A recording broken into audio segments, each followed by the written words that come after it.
Arrêtez de supplier son attention, faites ceci à la place. Arrête de supplier pour son attention. Chaque fois que tu fais ça, tu ne fais que détruire son attirance pour toi. Dans cette vidéo, je vais te montrer exactement quoi faire à la place pour qu'elle devienne obsédée par ta confiance en toi. Tu lui envoies un message. 1 heure passe. Pas de réponse. 2 heures. Tu vois le petit « vu », ces 2 coches bleues qui te fixent, mais la petite bulle qui indique qu'elle écrit, elle, n'apparaît jamais. Et cette angoisse familière commence à monter, tu la connais. Cette petite voix dans ta tête qui te souffle, relance. Envoie un autre message, elle est peut-être juste occupée. Propose un autre plan, elle a sûrement oublié. Ce comportement, cet état d'esprit, c'est ce que j'appelle le mode suppliant. C'est l'attitude du mec qui mendie de l'attention, qui cherche sans arrêt à être validé, qui a peur de la perdre à la moindre seconde d'incertitude. C'est celui qui est toujours à l'initiative, qui est toujours dispo, qui annulerait ses plans à la dernière minute juste pour une chance de l'avoir. Tu penses peut-être que c'est romantique, que ça prouve que tu es un type bien, prêt à tout pour elle. Mais la dure vérité, c'est que tu es en train de tuer l'attirance à sa source.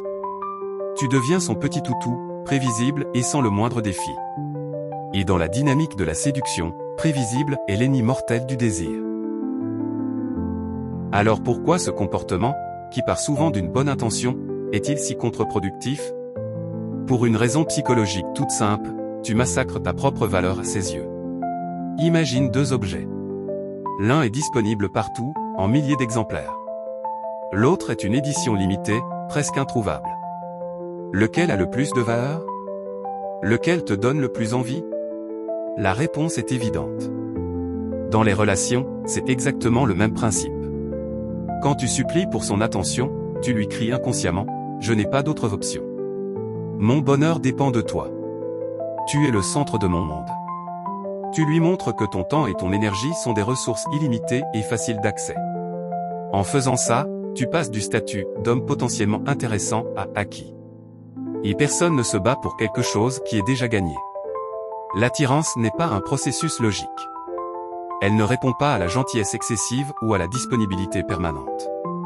L'attirance répond au défi, à la valeur, à un soupçon de mystère. L'être humain est souvent plus attiré par l'idée de devoir mériter l'attention de quelqu'un, pas de la recevoir sur un plateau d'argent. On désire un partenaire qui a sa propre vie, ses propres ambitions, des passions qui ne dépendent pas de nous. En étant constamment en demande, tu lui prouves tout le contraire. Tu te retrouves dans une dynamique de chasseur face à une proie qui n'a même plus besoin de courir. C'est épuisant pour toi, et terriblement ennuyeux pour elle. Tu crées un déséquilibre malsain où son pouvoir sur toi grandit à mesure que ta confiance en toi s'effrite. Chaque message sans réponse, chaque plan que tu proposes sans qu'elle ne bouge le petit doigt, c'est un peu de ton pouvoir que tu lui donnes. Tu deviens dépendant de ses réactions. Et la dépendance affective est le poison le plus violent pour le désir. Elle ne peut pas respecter un homme dont le bonheur est suspendu à ses notifications. Alors, comment on inverse la vapeur? Comment tu passes de celui qui supplie à celui qu'elle désire? La solution est contre-intuitive, mais elle est radicalement efficace. Il faut changer complètement de perspective. Il faut adopter l'attitude du détachement confiant. Le détachement confiant, ce n'est pas de l'arrogance. Ce n'est pas jouer à un jeu stupide ou être méchant. C'est simplement la conséquence naturelle d'une vraie estime de soi.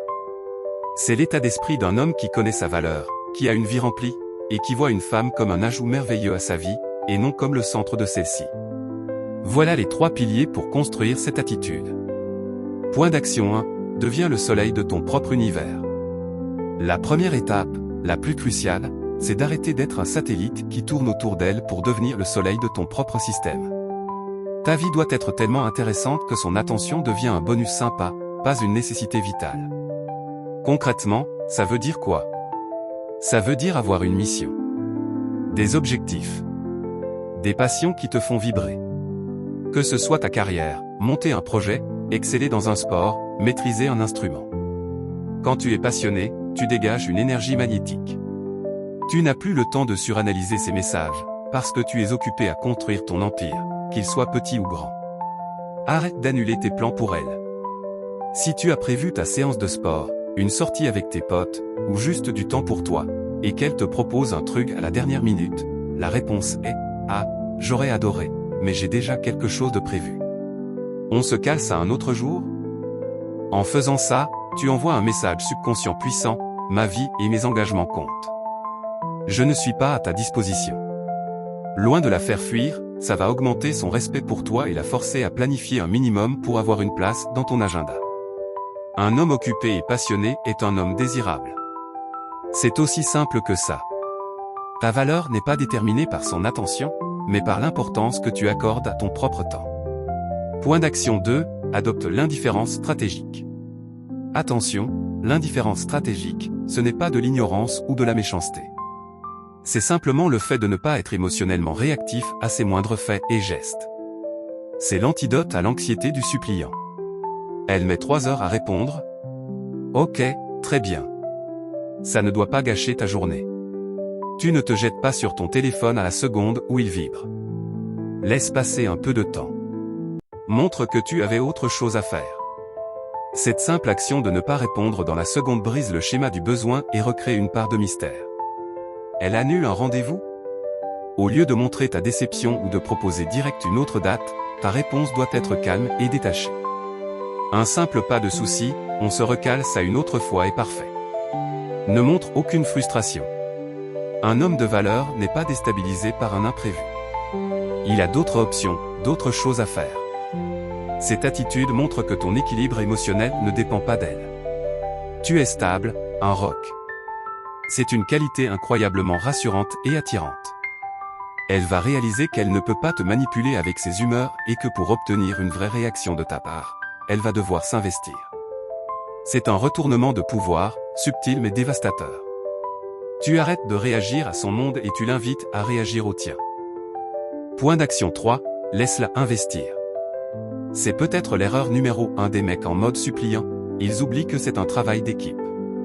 Une relation saine est une danse, pas une course-poursuite à sens unique. Si c'est toujours toi qui propose, qui organise, qui envoie le premier message, tu fais tout le boulot. Tu dois créer de l'espace pour qu'elle puisse investir à son tour. Comment on fait?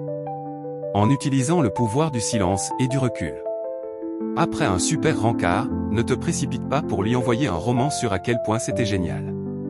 Un simple « j'ai passé une très bonne soirée » peut suffire. Et ensuite? Silence radio. Laisse-la revenir. Laisse-la être celle qui dit « moi aussi, j'ai hâte de te revoir ». Au lieu de toujours proposer des plans ficelés, lance une perche et laisse-la s'en saisir. Par exemple, il y a cette nouvelle expo qui a l'air cool, il faudrait qu'on aille y faire un tour. Ne donne ni date, ni heure. Laisse-la répondre, oh oui, carrément. Quand est-ce que tu es libre? Là, c'est elle qui vient chercher, c'est elle qui investit. Le but est d'inverser la dynamique. Tu n'es plus le chasseur, tu deviens le prix. Tu lui donnes l'opportunité de te mériter. Chaque effort qu'elle fait, chaque message qu'elle envoie, chaque plan qu'elle propose, est un investissement de sa part. Et plus on investit dans quelque chose, plus cette chose prend de la valeur à nos yeux. En la laissant investir, tu ne fais pas que la faire travailler un peu, tu augmentes ta propre valeur dans son esprit. Au final, le secret n'est pas de courir désespérément après son attention. C'est de construire une vie si pleine et une confiance en toi si solide que ton attention devient une récompense qu'elle a envie de gagner. Arrête d'être le suppliant. Deviens le centre de ton univers, un homme guidé par ses passions.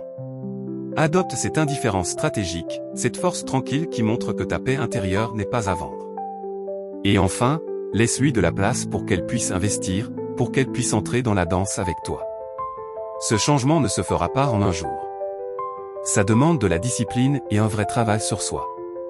Mais chaque pas dans cette direction t'éloignera de la frustration et te rapprochera de cette confiance inébranlable qui la rendra non seulement attirée, mais profondément respectueuse de l'homme que tu es. Arrête de vouloir son attention. Commence à construire une vie dont elle voudra désespérément faire partie. Si cette approche t'a parlé, abonne-toi pour plus de conseils sur comment développer une confiance authentique. Et dis-moi dans les commentaires quelle a été ta plus grande prise de conscience aujourd'hui. Quelle habitude de suppliant vas-tu abandonner dès maintenant?